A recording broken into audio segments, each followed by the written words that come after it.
In this video, I'm going to talk about calories. This topic is probably one of the most confusing things that you can ever imagine. So really pay attention because this is a really important video. Every so often I'll have people come in and say, Dr. Berg, I'm not eating that many calories. I don't know why I'm not losing weight. I mean, I'm practicing portion control. I'm eating everything in moderation. Why can't I lose weight? Because I read in a book that it's just a matter of calories in equal calories out and you will lose weight, right? Well, let me just go a little bit deeper. So let's first define what a calorie is. Calories are units of energy in food, okay? It's a unit of energy in food. So we have three basic types of food. We have proteins, we have fats, and we have carbohydrates. So let's just talk about proteins first of all. Proteins have 4 calories per gram, and fats have 9 calories per gram, and carbohydrates have 4 calories per gram. So now, if you didn't understand about the hormone system, which we'll get into, you would look at this and go, wow, look at those fats. It contains more than twice the calories, so therefore I'm going to avoid fats and then it's going to help me lose weight. Well, let's take a look at what occurs as another layer on top of these calories, because the way the body manipulates these calories is very different than a machine. You have hormones that react and influence all these three very differently. Okay? So the first thing I'm going to talk about is the hormones involved when you eat protein. Now, if you have a small amount of protein, maybe 3 to 4 ounces, you will trigger the fat-burning hormones to help you burn fat. Now, I want to mention what proteins, the function of proteins in the body, actually are there to replace and build body tissue, like muscle, like ligament, like collagen, like your joints, like your hair, your nails. A lot of the cell structures are all made from protein. Certain hormones are made from protein. So that's why we need protein. We're constantly replacing the body with the structure of the material of protein and through the hormone cycle. All right? So if you actually consume too much protein, like a very large amount, then what happens is you'll trigger the opposite hormone called insulin, and that makes fat. Okay, so excessive protein can cause fat storage. And so, so really, proteins can help you or they can hurt you depending on the amount. Now, I want to talk about fats. Fat has the most calories, but as far as hormones are involved, it's neutral. As far as insulin, it does not trigger the fat-making hormones, so it's neutral. Now, I'm not saying that if you consume all this fat that it could influence your ability to get fat. I'm not saying to start eating tons of fat, but I am saying there's a diet out there called the ketosis diet, and it's used for children with seizures, and it's also involved in the Atkins diet, which is basically a high-protein diet. And ketosis is basically a breakdown of fat in the body, and the fat's converted to ketones, and the ketones is used as fuel instead of sugar. So in other words, the Atkins diet works like this. It's very high protein and high fat and very low, if any, carbohydrates. Okay? So we have high protein, high fat, and a lot of people lose weight with that. So why? Because when you eat that much fat and oil, it forces your body to release your own fat. So, in other words, fat doesn't necessarily always turn into fat. Now, then why, Dr. Berg, don't I recommend the Atkins diet? Well, first of all, it's missing the nutrients. There's not enough vitamins and minerals in fat and protein to be able to sustain the body. Plus, it's very hard on your liver. If you have all this fat that's being burnt through the body, it all has to come out through your liver, which is 3.5 pounds right here, and it can plug up the liver and create all sorts of problems like a fatty liver. It can block your liver from detoxification. You can have bad breath.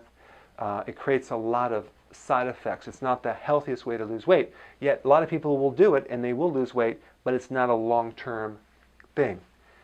So fats are neutral with making fat, but it also will force your body to burn up your own fat, but fat's used as an energy source and to satisfy the hunger as well.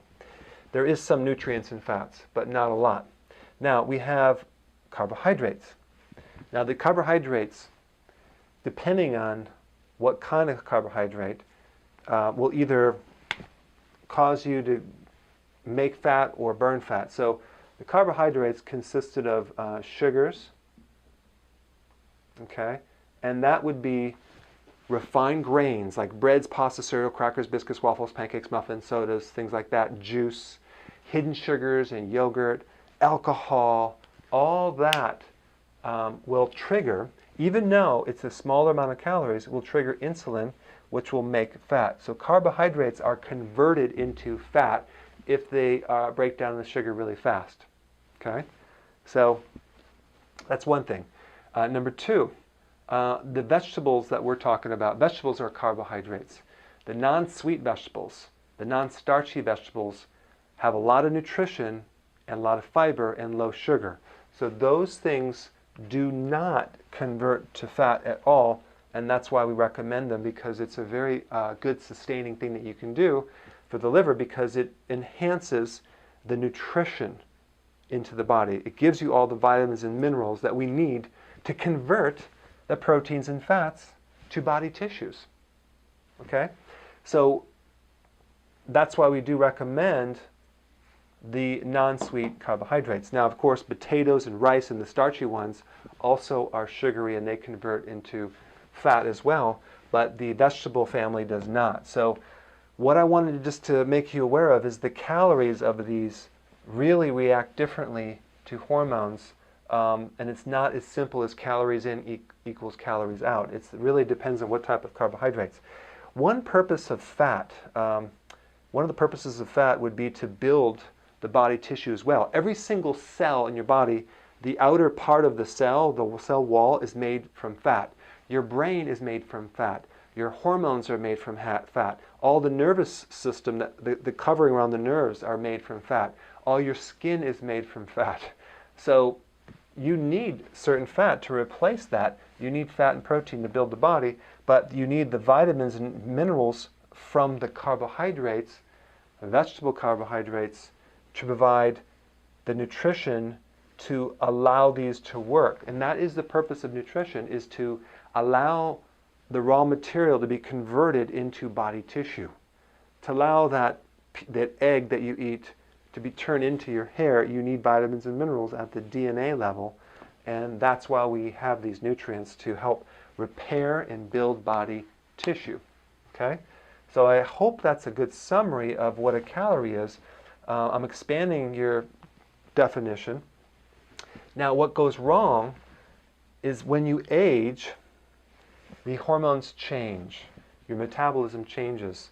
And what I just talked about is even more important, because now you're going to have to be very, very strict on how many carbs you allow into your body, and you have to understand the function of proteins and fats and really keep the diet clean if you want to lose any weight, because you can't do what you did when you were 18, when your metabolism and hormones were at their peak.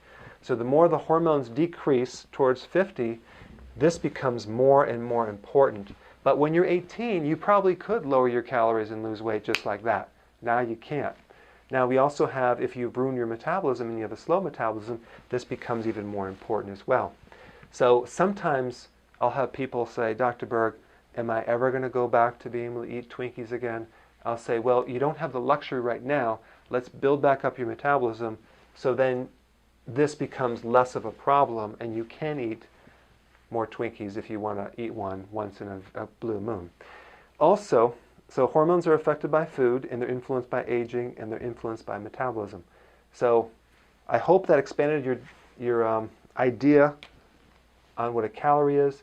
And the next time someone says everything in moderation, well, not if you are getting older, not if you have a slow metabolism, that doesn't work. And also portion control. Even a small amount of refined carbs and sugar can really block your ability to burn fat for a long period of time. So this does not apply if you have problems with the hormone. Okay, I hope that helped.